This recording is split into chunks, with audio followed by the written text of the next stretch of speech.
Louvado seja nosso Senhor Jesus Cristo.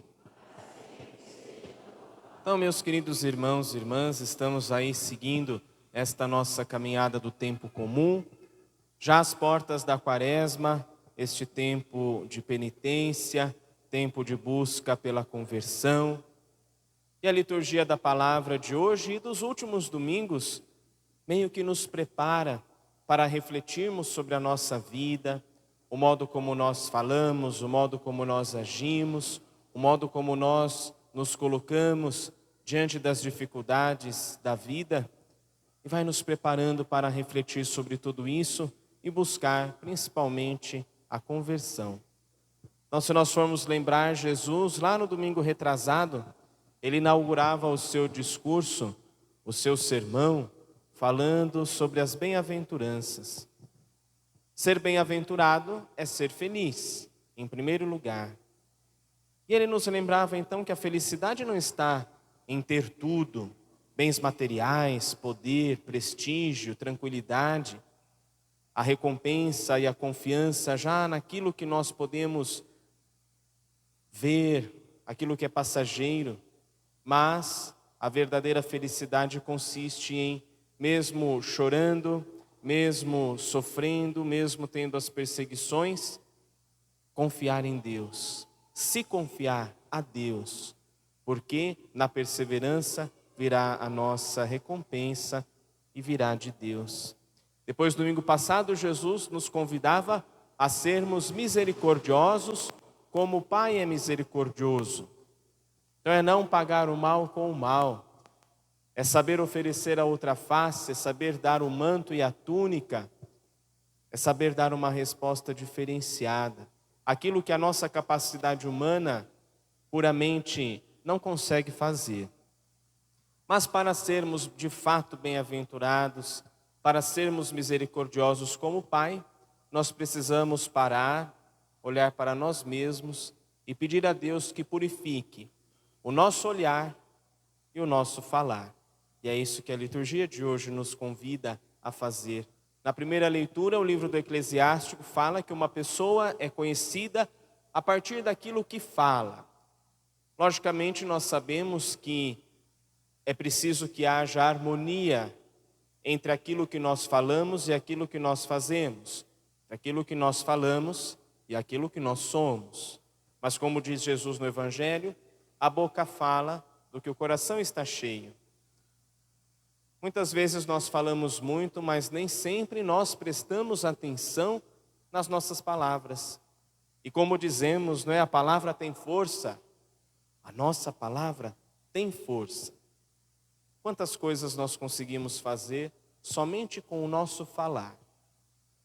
Nós conseguimos ferir com as nossas palavras. Nós conseguimos ofender, conseguimos machucar, conseguimos até matar. Como diz Jesus, né, num outro trecho do Evangelho, aquele que insulta o seu irmão, aquele que se encoleriza contra o seu irmão, já será réu em juízo. Por outro lado, também nós podemos, pela força da nossa palavra, edificar, acolher, perdoar, curar. Então hoje, paremos um pouco e prestemos atenção nas nossas palavras, no nosso dia a dia. O que elas estão refletindo? O que nós estamos fazendo? Estamos chegando no tempo da Quaresma e além das penitências e do jejum que Jesus nos inspira a fazer, que tal também fazermos um pequeno jejum da língua, principalmente quando ela é um pouco ferina demais? E aí nós vamos chegar no final da Quaresma e vamos perceber que é possível sim viver sem reclamar, é possível viver sem murmurar, é possível viver sem falar da vida alheia, sem ofender, sem magoar. É possível viver pensando um pouco mais antes de falar. É possível viver aberto à ação do Espírito Santo para que nós deixemos Ele inspirar as nossas palavras. E como salmista, que as nossas palavras sejam palavras de Deus. Como é bom agradecermos ao Senhor, cantar salmos de louvor ao Deus Altíssimo, anunciar pela manhã a bondade dele, o seu amor fiel a noite inteira, o salmista fala de Deus, porque o seu coração está cheio de Deus. Também nós podemos irmos nos esvaziando de nós mesmos, das mágoas, dos rancores, dos orgulhos, do fechamento do nosso coração, para que Deus preencha o nosso ser. E que aí, plenos de Deus, possamos também falar coisas boas. É o que Jesus também nos inspira no Evangelho de hoje, falando também sobre o olhar e sobre o falar. Em primeiro lugar, o olhar. Um cego não pode guiar outro cego. Um discípulo não é maior do que o mestre, mas um discípulo bem formado é como o mestre. Nós somos discípulos de Jesus, por isso nós somos chamados a ser iguais a Ele. Não sermos maiores que Jesus, mas em que sentido nós podemos ser maiores que Jesus? Jesus nos acolhe, Jesus nos perdoa sempre. Ainda lembrando um pouco sobre o Evangelho da semana passada, a medida que Ele coloca sobre nós é a medida da misericórdia. Quantas vezes nós fomos pedir perdão a Deus nesta vida? Às vezes não temos nem ideia. Tantas vezes nós pedimos perdão a Deus, tantas foram as vezes que Ele nos perdoou.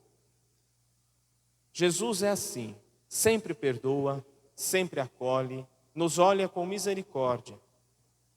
Mas nem sempre nós fazemos isso. Nem sempre nós acolhemos, nem sempre nós perdoamos, nem sempre nós olhamos o outro com misericórdia. Às vezes nós estamos tão perto de Jesus, estamos na igreja, nas pastorais, frequentamos os grupos de oração, fazemos tantas coisas, mas parece que nós vamos nos tornando cada vez mais diferentes dele. Ele acolhe, Ele perdoa, mas nós não acolhemos, nós não perdoamos, nós murmuramos, nós julgamos. Então hoje a liturgia nos lembra que é preciso que sejamos cada vez mais parecidos com o Senhor. É ter o olhar de Jesus, olhar o outro como Jesus nos olha. Por isso Jesus fala, antes de tirar o cisco do olho do irmão, tira a trave que está no teu próprio olho. Qual a diferença entre um cisco e uma trave? O cisco é algo bem pequenininho. A trave, aqui no caso, é aquele pedaço grande de madeira que a gente coloca assim embaixo da porta, para ela não bater. A diferença: no olho do irmão, às vezes tem um cisco, muito pequenininho, mas no nosso pode haver uma trave muito grande.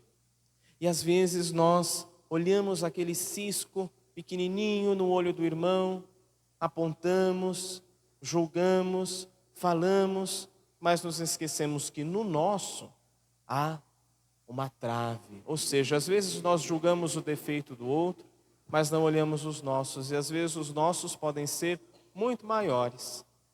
Quantas vezes nós arrumamos justificativas para os nossos pecados, mas aumentamos a culpa e o defeito do outro? Não cabe a nós. Às vezes na igreja também nós temos essa postura, infelizmente, algumas pessoas que se acham no direito de dizer aquela pessoa pode servir, aquela não pode, aquele pode estar na igreja, aquele não pode, aquele é digno, aquele não é digno, o pecado dela é desse tamanho, o pecado do outro é menor. Nós não temos esse direito, meus irmãos e irmãs, o julgamento é para Deus. Nós temos o direito de acolher, de ajudar, de evangelizar, de sermos canais da graça de Deus, para que todos sintam de fato o seu amor, e não juízes uns dos outros. Por isso peçamos a Jesus que Ele purifique hoje o nosso olhar, que nós vejamos o irmão como um irmão. O Papa Francisco fala algo muito interessante. Deus, quando olha para nós, Ele não olha para nós apenas com os nossos erros e os nossos pecados.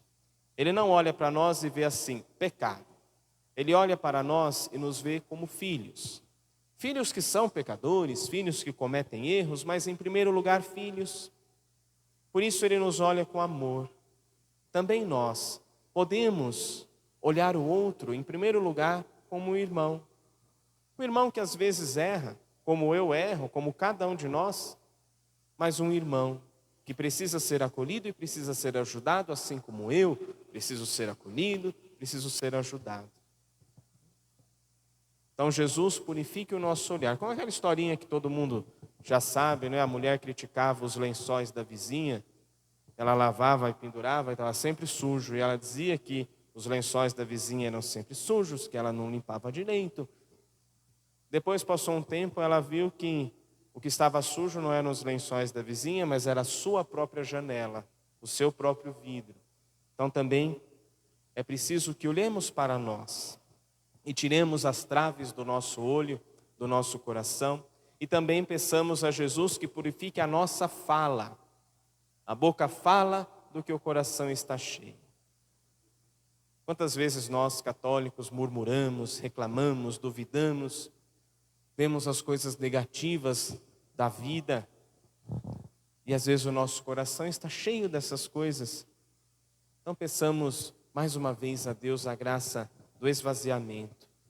Senhor, que eu possa esvaziar-me de mim mesmo, de tudo aquilo que é ruim, estar livre, aberto para acolher a vossa graça. Pode ser o nosso desejo, e que assim então nós sejamos transformados, edificados, para que o nosso olhar para este mundo seja um olhar de Deus, para que as nossas palavras para este mundo sejam palavras de Deus. É uma responsabilidade muito grande, mas o Senhor envia sobre nós o seu Espírito e o Senhor nos convida para isso. Então, dentre os nossos objetivos e propósitos quaresmais, vamos também buscar essa conversão, esse crescimento, esse amadurecimento, para que também nós tenhamos um olhar mais semelhante ao olhar de Jesus, um falar mais semelhante ao falar de Jesus.